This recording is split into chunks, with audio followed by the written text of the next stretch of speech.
Good afternoon. Yes, it is afternoon. Happy Tuesday. It's Chris. I'm here in the cellar at Second Glass. It's Cellar Chats. We're talking weekly wine flights. We are heading off to northern Italy, which just makes me purely happy.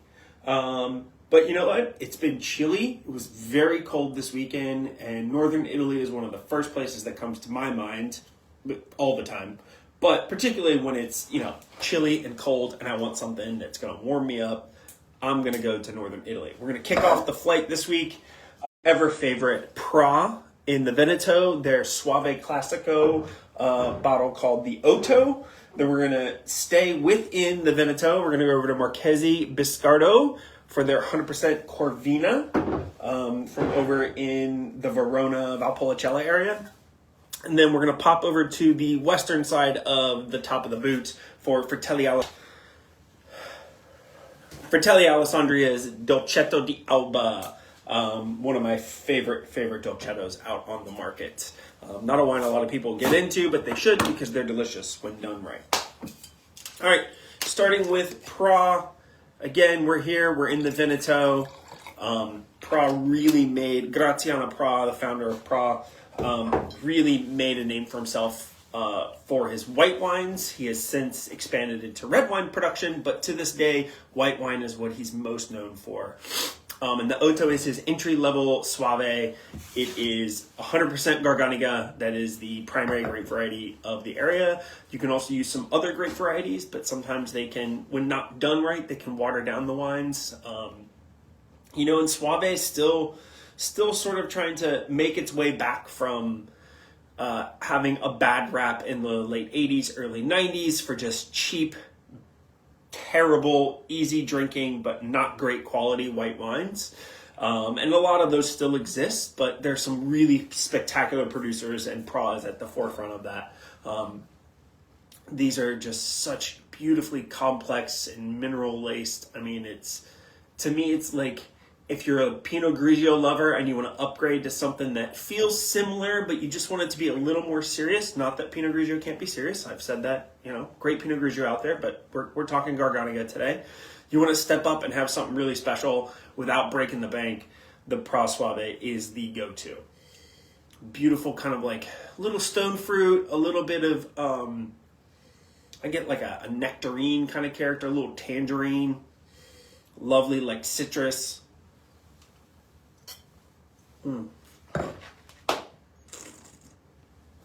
Palate is bright, beautiful fruit, good texture, just a really easy drinking, lovely, complex wine that I could drink anytime, even in the wintertime. It is on the lighter, fresher side, but it's not Vino Verde light and fresh. It's kind of more like it's got some body, it's got some mouthfeel, but it's still crisp and clean.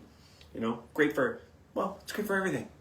We don't need to argue back and forth. It's great for everything. Enjoy it. Again, that is the Prá Soave Otto. A little bit of like a pear appley character on the end. I really like that. That's lovely. All right. Staying within the Veneto, we're moving over to Marchese Biscardo, their Corvina. So in the Veneto, the primary red wine region is Valpolicella, which most people know mostly just for Amarone and or Valpolicella Ripasso.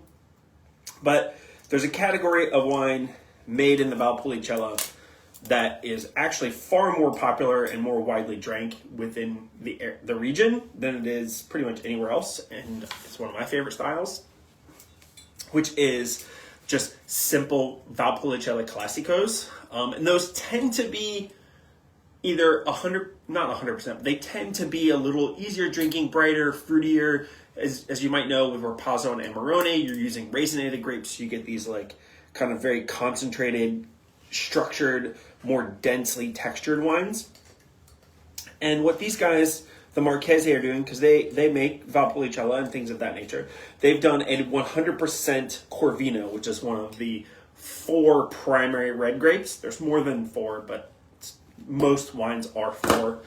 And those be Corvina, Corvignone, Rondinello, Osaletta, and there's one more that's actually the 5th, but I can't remember what it is. anyways, this is 100% Corvina, which really is on the like lighter, fresher, more red fruited side of the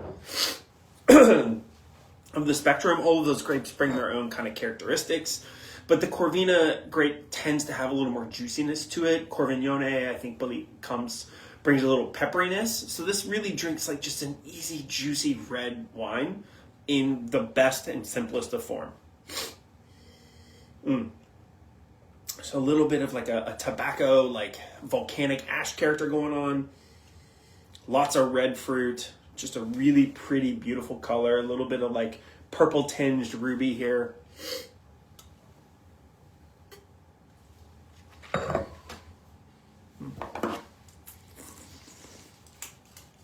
Yeah, silky textured.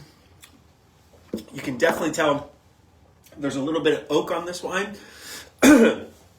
which adds a little bit of like a sweet fruit characteristic. It's not sweet like a sweet wine. It's very dry. It's like 13% alcohol, but there's just like this ripe, luscious fruit characteristic, which Corvina is really good at doing, especially when it's done alone. You don't see them a lot done alone, but anytime I have them or come across them, I always find them to just be like the perfect table wine. They're so easygoing. They pair with everything. The tannins are fairly low. The fruit is lovely.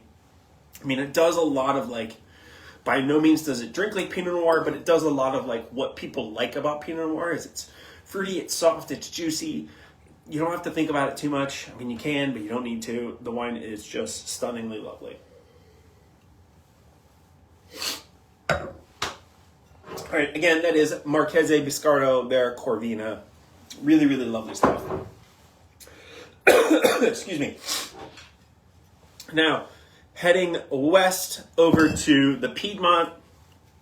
So we go across Lombardy and we make our way into the Piedmont region to Barolo, specifically up in Verduno, the very northern part of Barolo, to find ourselves at Fratelli Alessandria. This is their Dolcetto di Alba,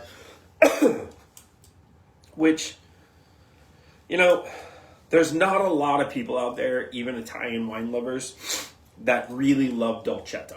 And I get it. Dolcetto, it's a difficult grape.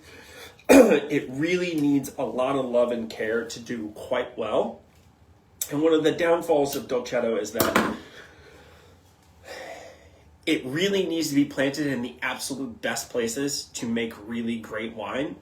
And it does not fetch prices or acclaim enough to be planted there. So oftentimes Dolcetto just gets relegated to the least, like, basically the worst sites. There's nothing wrong with them, but they are not great exposure. They're not the best spots on the whole area. All the best spots go to Nebbiolo. Why? Because Nebbiolo demands a lot of money.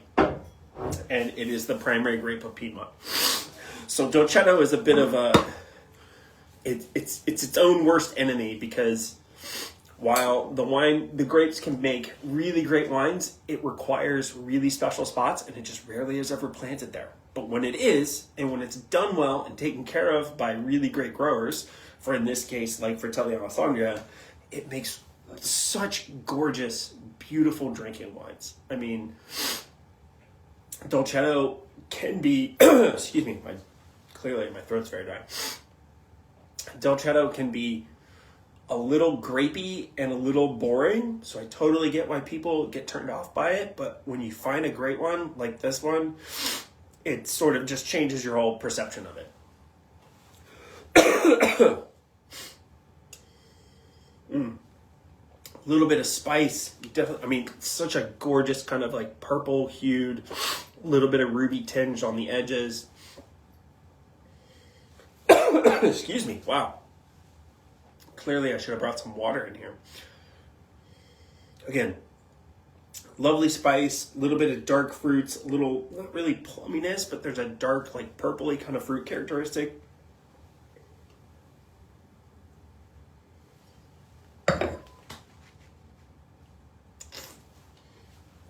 Again, like the Corvina, really silky textured. Tannins are fairly subtle. I mean, they're there. This is Piedmont. We are in the home of tannins. No matter what grape variety it is, there is some tannins there. But Dolcetto, unlike what people think, it is not little sweet one. That really has nothing to do with it. It kind of got that name, I think, because it ripens well, fairly easily, but it doesn't always, it does well. It can ripen easily in a lot of places, but to make a great wine, it needs to be in the best places. So it got that kind of moniker, I believe, from that. But the wine, it's just so good. This is like the go-to perfect pizza wine. That's what I want. I know they don't have pizza here, but you know what? You can get some cheese and you can get some meats, and they sometimes they may have. I should have a menu in front of me when I'm doing this. Regardless, whatever chef's got going on, it's going to work with this wine because it is a wine that really deserves to be with food, and it wants food to be with it. So, cheers. Thanks for tuning in. Please come out, support local businesses, come hang out, have the flights, have some bites, enjoy yourselves. I'll see y'all next week.